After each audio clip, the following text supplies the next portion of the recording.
रखो ये शुभ घड़ी।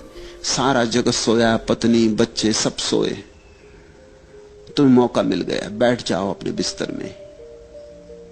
रात के सन्नाटे को सुनो, ये बोलते हुए झींगर, ये रात की चुप्पी, ये सारा जगत सोया हुआ, सारा कोलाहल बंद। जरा सुन लो इसे शांति से। ये शांति तुम्हारे भीतर भी शांति को झंकारेगी। ये बाहर गूंजती हुई शांति तुम्हारे भीतर हृदय में भी गूंज पैदा करेगी, प्रतिध्वनि पैदा करेगी।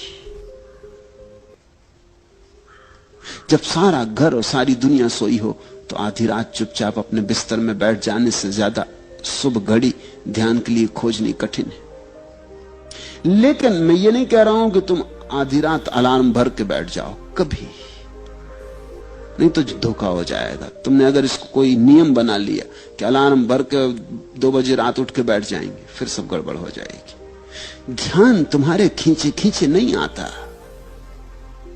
ध्यान इतनी नाजुक बात है, तुम बुलाते हो तो संकोच से भर जाता, आता ही नहीं। बड़ी नाजुक दुल्हन है ध्यान। तुम जोर जबरदस्ती मत करना, नहीं तो बलात्कार हो जाएगा। बहुत धीरे धीरे फुसलाना पड़ता है। फुसलाने शब्द को याद रखना, ध्यान को फुसलाना पड़ता है।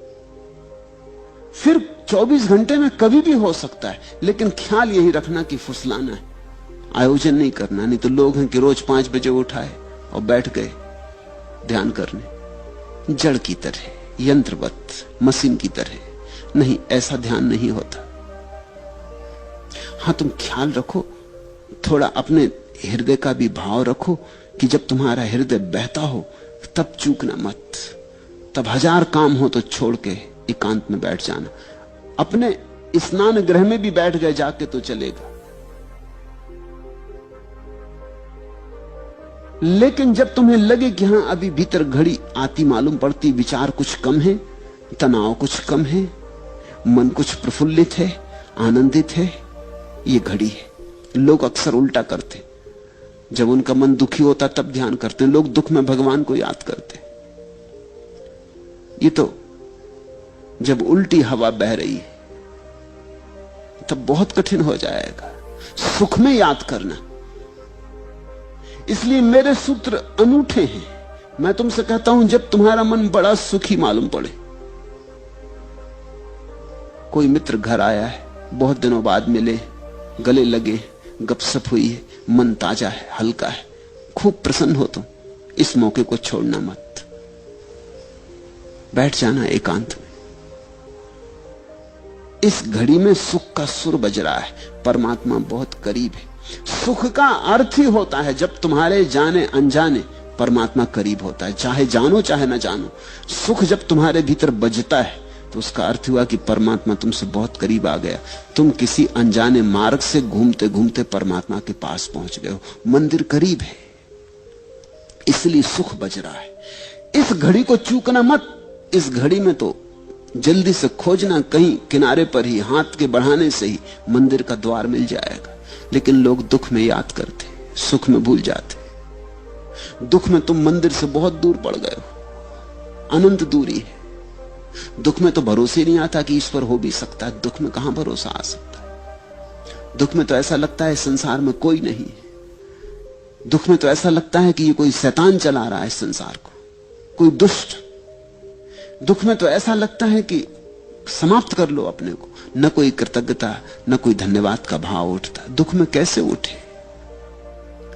लेकिन लोग दुख में मंदिर जाते, मस्जिद जाते, भगवान को याद करते, प्रार्थना करते और सुख में भूल जाते। और मैं तुमसे कहता हूं, सुख में ही घटता है। सुख के क्षण में ही तुम करीब से करीब होते हो। उस समय सरक जाना, उस समय लेट जाना जमीन पर, साष्टांग रख देना सिर भूमि पर, ठंडी गीली लान पर लेट जाना, आंख बंद कर लेना। उस क्षण सोच लेना अपने को कि मिल रहे पृथ्वी के साथ, एक हो रहे पृथ्वी के साथ। और तुम पाओगे कभी कभी आ जाती लहर, तरंग की तरह तुम्हारे भीतर प्राणों में कुछ कब जाता, कोई नई बीन बजती। धीरे धीरे पहचान हो जाएगी और धीरे धीरे तुम्हें कला आ जाएगी। तुम धीरे धीरे पहचानने लगोगे कि कब इसके होने के क्षण होते, कैसी दशा होती तुम्हारी जब ये निकटता में घट जाती है बात, और कैसी दशा होती तुम्हारी जब ये मुश्किल होती है बात। फिर तुम पहचान पे पड़ जाओगे। तुम्हारी आत्मविज्ञा, तुम्हारा प्रतिभिज्ञा, तुम्हारी पहचान धीरे धीरे साफ होने लगेगी। पहले तो अंधेरे में टटोलने जैसा है, मगर ध्यान घटता है। और कभी कभी तो उन लोगों को भी घटता है जिन्होंने ध्यान के संबंध में कुछ सोचा ही नहीं। अधार्मिकों को भी घटता है, क्योंकि ध्यान की कोई शर्त ही नहीं है। छोटे बच्चों को घट जाता है, छोटे बच्चों को ज्यादा घट जाता है जब बजाय बड़ों के। तितली के पीछे भाग रहा बच्चा, सुबह का सूरज निकला, भागा जा रहा तितली के पीछे, सब भूल जाता है, तितली ही सब हो गई, उसे याद ही नहीं रहती, खुद भी तितली जैसा उड़ा जा रहा। उस घड़ी ध्यान की झलक मिल जाती। लोग जीवन भर याद करते हैं कि बचपन में बड़ा सुख था। किस सुख की याद है ये? क्या तुम सोचते हो बचपन में तुम्हारे पास बहुत धन था? नहीं था, जरा भी नहीं था। 2-2 पैसे के लिए रोना पड़ता था, 1-1 पैसे के लिए बाप और मां के मोहताज होना पड़ता था। धन तो नहीं था। कोई बड़ा पद था? कहां से होता पद? सब तरह की झंझटें थी। स्कूल कारागृह था, जहां रोज रोज बांध के भेज दिए जाते थे, जहां बैठे बैठे सिवाय परेशान होते थे, कुछ समझ में ना पड़ता था, और हर कोई दबा देता था, बल भी नहीं था, हर एक छाती पे सवार था। तो बचपन में सुख कैसा था? न धन था, न पद था, न प्रतिष्ठा थी, न कोई सम्मान देता था। सुख हो कैसे सकता था? सुख कुछ और था। तितलियों के पीछे भागने में ध्यान की किरण उतर आई थी। सागर के किनारे शंखसीप बीनने में परम आनंद का क्षण उतरा था। कंकड़ पत्थर बीन लाए थे और समझे थे कि हीरे ले आए, और किस चाल से मस्त होकर आए थे। कुछ भी न था हाथ में, लेकिन कुछ ध्यान की सुविधा थी। मेरे देखे बचपन में ध्यान के अतिरिक्त तो और कोई सुख नहीं है। तुम भूल गए हो, तुम्हें इतनी भर याद रही कि बड़ा सुख था।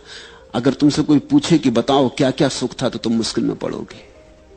और ध्यान की तो तुम्हें याद ही नहीं, ध्यान शब्द ही अपरिचित हो गया है।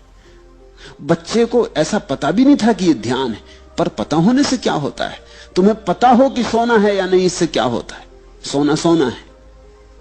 जैसे जैसे तुम बड़े होते गए वैसे वैसे ध्यान छूटता गया, क्योंकि तुम विचारों में ज्यादा पढ़ते गए। विचार का शिक्षण दिया गया है, स्कूल, कॉलेज, यूनिवर्सिटी सब विचार सिखाते। अभी तक मनुष्य जाति का ऐसा अभागापन है कि कोई विश्वविद्यालय ध्यान नहीं सिखाता। विचार, धीरे धीरे तुम विचार से भरते गए, चिंताएं चिंताएं। तुम चूक ही गए वो छोटे छोटे क्षण जब पर्दा हट जाता था, अपने से हट जाता था। तुमने देखा बच्चे कैसे प्रमुदित मालूम होते हैं, छोटे छोटे बच्चे जिनके पास कुछ भी नहीं है, कोई कारण नहीं प्रसन्न होने का, अकारण प्रसन्न है। वो अकारण प्रसन्नता ध्यान है। देखा एक छोटा बच्चा अपने झूले में पड़ा है, कुछ नहीं चूसने को अंगूठा चूस रहा है, और कैसा प्रसन्न मालूम होता।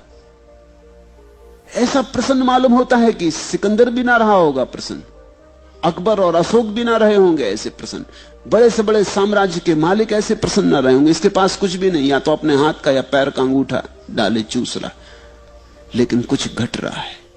अभी पर्दा खुला ही है, अभी विचार उठते ही नहीं, अभी भीतर की वीण बज रही है। यहूदियों में एक कथा है कि जब कोई बच्चा पैदा होता है तो देवता आते और उस बच्चे के सिर पे हाथ फेरते, ताकि वो भूल जाए उस सुख को, जो सुख परमात्मा के घर उसने जाना था। नहीं तो जिंदगी बड़ी कठिन हो जाएगी। दयावश ऐसा करते हैं, नहीं तो जिंदगी बड़ी कठिन हो जाएगी। अगर वो सुख याद रहे तो बड़ी कठिन हो जाएगी तुलना में। तुम फिर कुछ भी करो व्यर्थ मालूम पड़ेगा। धन कमाओ, पद कमाओ, सुंदर से सुंदर पत्नी और पति ले आओ, अच्छे से अच्छे बच्चे हो, बड़ा मकान हो, कार हो, कुछ भी सान न मालूम पड़ेगा अगर वो सुख याद रहे। तो यहूदी कथा कहती है कि एक देवता उतरता करुणावश और हर बच्चे के माथे पे सिर हाथ फेर देता है। उस हाथ के फेरते ही पर्दा बंद हो जाता, उसे भूल जाता परमात्मा। सुख भूल गया, फिर ये जीवन के दुखों में ही सोचने लगता है सुख होगा। उस पर्दे से खोलना है जो देवताओं ने बंद कर दिया। मुझे तो नहीं लगता कि कोई देवता बंद करते, देवता ऐसी मूर्खता नहीं कर सकते, लेकिन समाज बंद कर देता है। शायद कहानी उसी की सूचना दे रही। मां बाप, परिवार, समाज, स्कूल बंद कर देते हैं, पर्दे को डाल देते, ऐसा डाल देते हैं कि तुम भूल ही जाते हो कि यहां द्वार है, तुम समझने लगते दीवार है। ध्यान का अर्थ है इस पर्दे को हटाना और इसे अनायास होने दो, इसे कभी कभी तुम्हें पकड़ लेने दो। और जब तुम्हें यह तरंग पकड़े तो लाख काम छोड़ के बैठ जाना, क्योंकि इससे बहुमूल्य कोई और काम ही नहीं। रात हो कि दिन, सुबह हो कि सांझ, फिर मत देखना।